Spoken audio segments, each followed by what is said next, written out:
Okay, we have something a little bit different today. We are going to release a 6-person life raft here at the front of our garage. Now, the reason for this is this 6-person life raft in question is very old. Its last service date's 1997. Now, I spoke to Marine Safe in the Gold Coast, and they were saying, well, you can't just throw them out because they have to be degassed. One was put into a skip bin and it was crushed, and then the thing went off and did some damage to the truck. So there's a lot of pressure in there, there's a lot of volume of plastic and rubber, as this thing will explode. But there's a chance that it might actually inflate. There's also a chance that it might just let some gas off and there'll be no excitement about this whatsoever. But here goes nothing.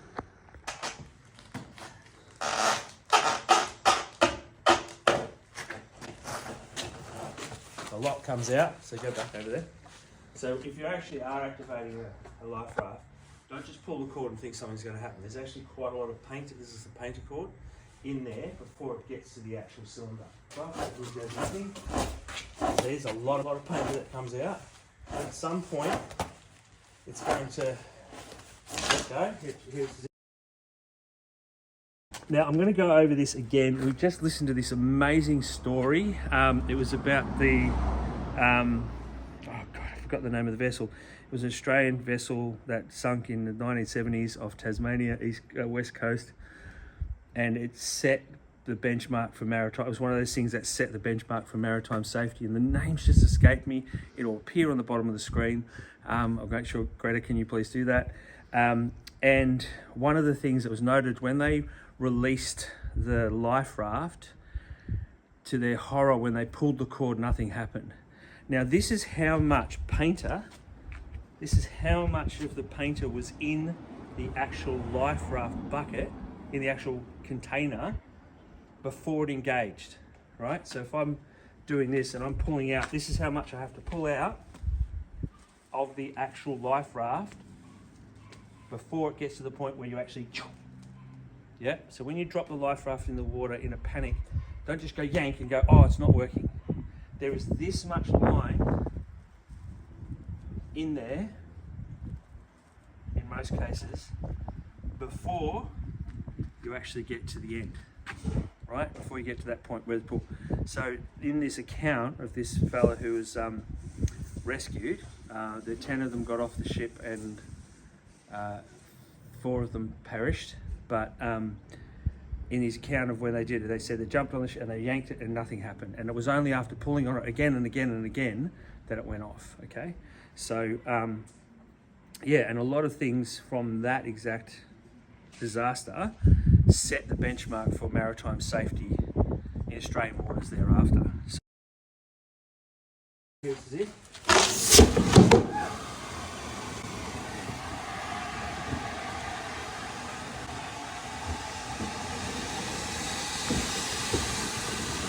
I thought it was going to be bigger.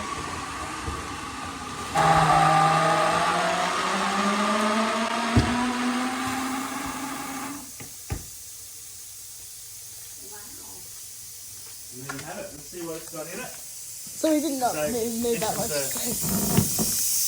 This is a ladder that you can use to release the ladder. So you've got this strap here, so if you can't get in, you can climb in. This is also, if it opens up upside down, you can stand on the back of the life raft, on the back corner edge of the life raft, and you can lean back and pull it over. But this is a bit sad because this looks absolutely in perfect working order. But look at that, its last service date was 1997.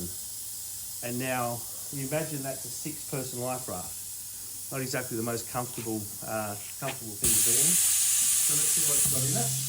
That's the gas thing. Let's see what other systems it's got in here. So then in here you'll have probably a ration kit. Yep. Just work out how to get that undone. It's obviously 2 hands for beginners. This is gonna, it's almost a tragedy to cut this thing up because look how well built it is.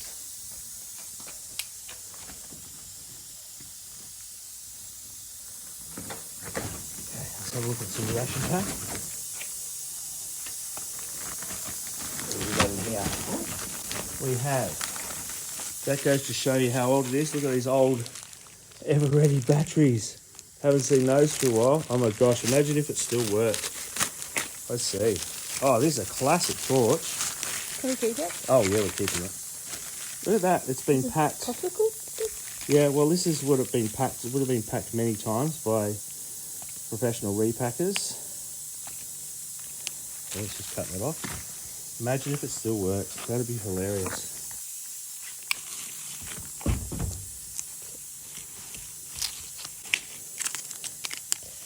So that's to protect the switches, obviously. Yeah. Oh, there's the battery. The ones you just dropped. Is there another one there? Yeah, There there's should be one two. in there. Grab that. Grab that. Yep. Oh, Oh, there's no, that- I don't think those batteries are going to work. What do you think? No. We're not even There's trying a that. battery in there. Oh, there are batteries in there already. Right, try. I don't think it'll work. No. So that's what the popsicle stick's for, to stop the thing being turned on. No? Nope, that does not work. But anyway, fishing line. You have a fishing line so you can catch get fish. food. In here, look at this. There's the date. That was packed April 1988. And then in here, you'll find this. Look, Matches. these are a long firing match. So you've got a real good chance to light something. Paynes Wessex built these, so then it still works. Look at that. It's Isn't going to that go cool? to your hand. You've got a hook in there as well. Yeah. Yeah, there's a set of hooks there. Looked at this before, your little fishing line. That's quite optimistic, really. I mean, you're gonna have to be pretty close to shore for that to happen. If you're close enough to shore to catch fish of that size, you're probably paddling to shore at that stage. I'd imagine. I'd imagine you just go cruising gently past the coast, just having little fish. I think your survival instinct will well and truly taken over. All right. So what else have we got? Oh, travel sickness. Travel sickness pills. Wow, Quells. They're 88. There's a bung plug. And then this looks like an emergency plug for a small hole. I'm just going to cut this one open. So the idea of this knife is to be able to cut things open and use things. Obviously, if you're in the water, your hands can get a bit cold and things, so it's good to have a blade. So let's open this one up. So this is, I'm pretty sure that's just, correct me if I'm wrong, I think that's a plug. It's another little plug. It's got a thread to it, so you can screw that in to a small hole. Well, if someone let me know what that is if I have got that wrong. There's another one here that actually also has a threaded section, obviously to replace a valve or something. But yeah, if you know what that is and can tell me more about it, let me know. So I'll pop those there, and then in here you have a little measuring cup. Now, a measuring cup is, I'm not sure, hang on, I digress, but I'm not sure why we have a can opener, bottle opener, because there weren't any cans in there. So maybe some of the Life Raft ration packs have cans in them, but I wouldn't imagine they wouldn't. And then you have your little emergency whistle, you know, to attract attention at night or whatever. There's safety lights. Safety lights. So multiple. there's the brake lights. So brake Multiple in lights. there. Here we go. Put those there. What else have we got? More safety lights. What's No, that? that's toothpaste. That's a puncture repair kit for the raft with instructions Oh, on how to do that. Another safety Another light. safety light, more safety lights. Here we go. Look at this. Now, What's that? I have no idea. It's either a really bad ration or an exposed. Shimmy. I think it's a. No, it's not a ration. Oh, it's a sponge. And these are probably the best sponges I've used. So these are compressed, dried out and compressed, and that's a sponge. So that's for obviously mopping up water out of the raft. But we should wet one then. Let's do that. Let's use this. It's the water from one of these ration packs.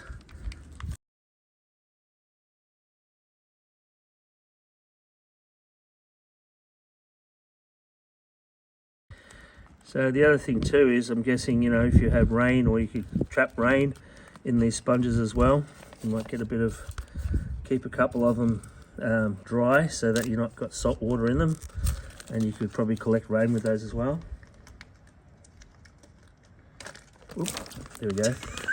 Whoa, tell you what, I just opened that up, and wow, that's got such a chemical smell to it in that water. Oof, yeah, that plastic stinks. So it's got a real chemical smell to the water when you open it, and I wouldn't want to drink it voluntarily, but there you go. And that's all. So that's your sponges for sponging out the boat, getting the last bit of water out of the boat, because I guess it's really important. The sponges. This is your ration packs. Marine life-saving rations. Department of Transport Australia approved certified number 2122. And the date of packing? Date of packing, 27th January 1988. All right, now let's have a look at the food ration. Now, there was many of these. So these are the ones we just kept from the skip. So let's have a look at a food ration from 1988, shall we? I think this is going to be a bit interesting and possibly a bit smelly, but let's have a look.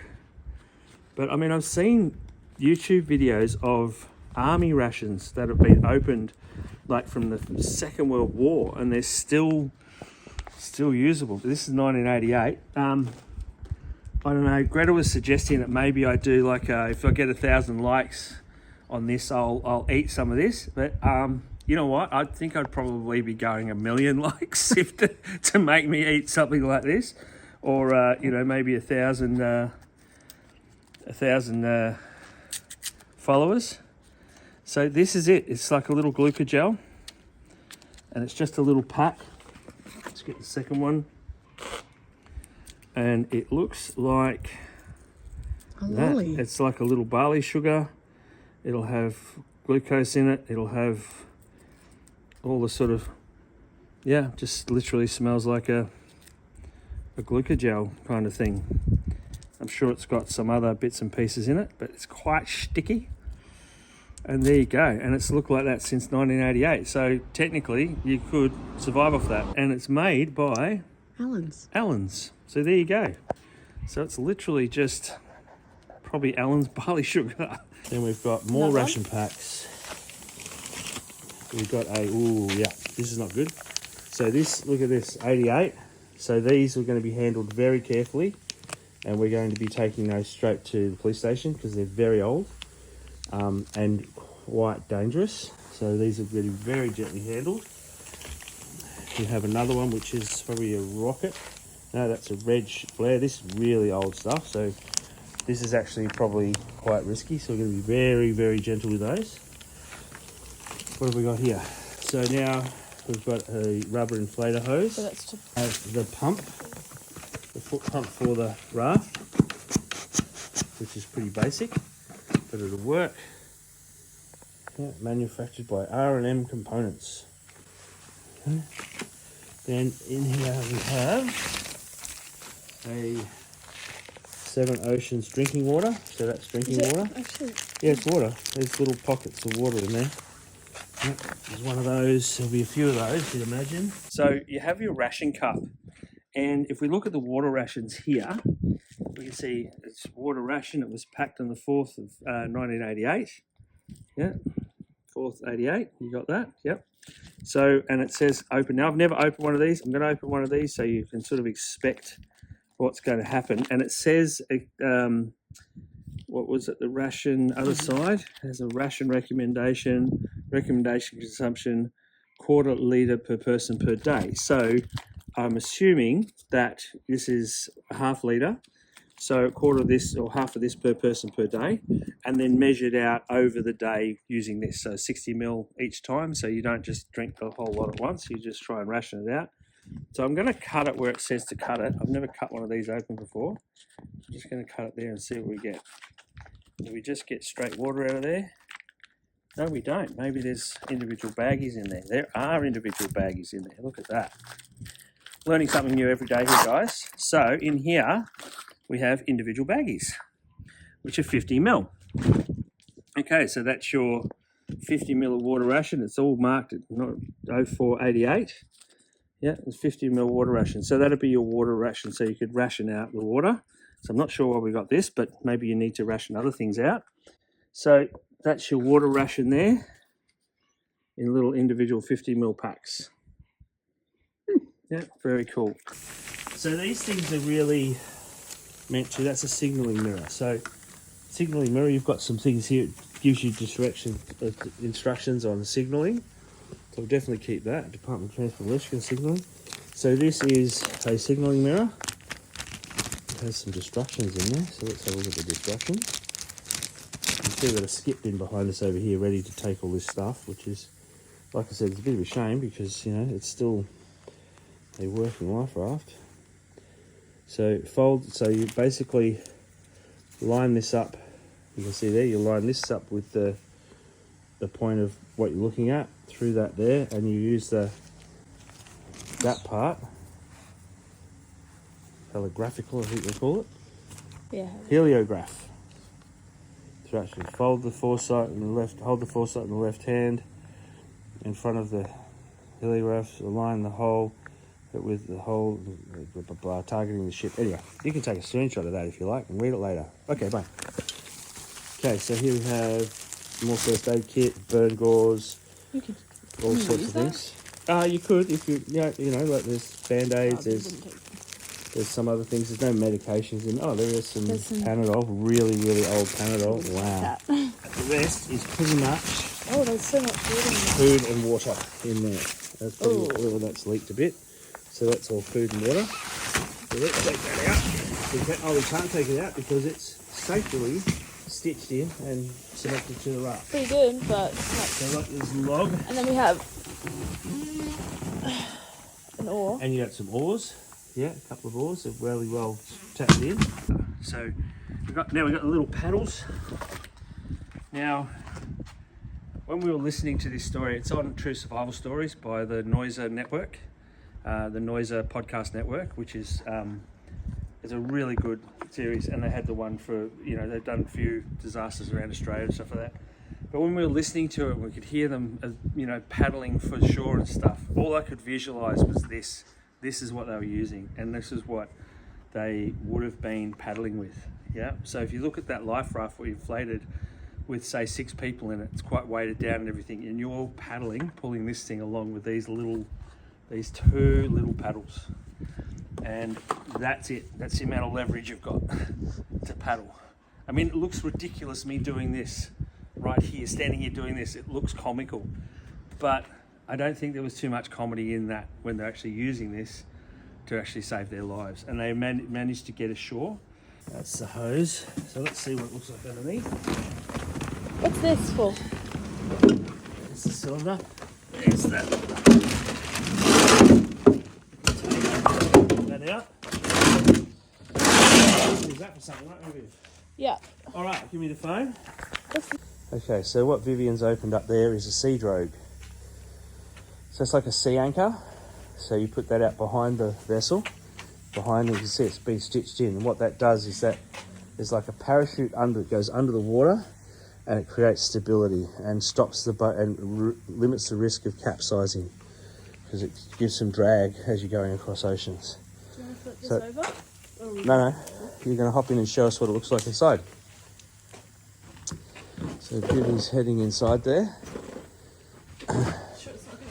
And then you'll sit down. Okay, what does that sign there say, Vivi? What sign there? There, yep.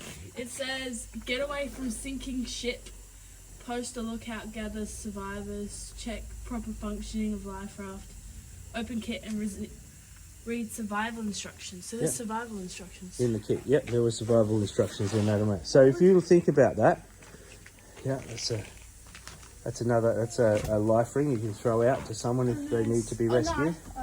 And then there's a blade there that could be turned around. Yep. So that's stuffed in there. I don't think that's an actual blade, is it? Yes, it is. Yes. It has a sharpness to it, so you can cut it. Now you can see the little knife here. Obviously, being in a rubber boat, it's a blunt knife on the end, and then it has this little blade section here. Now, if you sit right back in there, you can sort of see. You imagine 6 other people in there with you. Yeah, it'd be a bit squishy. It would be a bit squishy, wouldn't it? So, if you imagine that's what it is, a 6-person life raft. So there we go. So RFD, But look at it, I mean, it's in pretty mint condition. Well, you can see it's not in mint condition, it's got some staining to it. But it's almost a shame, but we're going to have to cut this up. Oh, here we go, Viv. Hello. Hello, it's a little hole you can pop your head up through and have a look at that. There she is. Superstar. And then there should be a flap there. So when you undo this, you can see how this is all, you can do up this. You can take this flap off in case it's raining. and untie it. There you go. So that's an RFD life raft from 1988. And the box, its last service date recommended was 1997. We took that off a Bertram 35 a few years ago. And then that's it. It's a shame to have to chop it up and throw it out, but it's outlived its service date. And that's it. Okay, guys. Happy boating. Bye for now.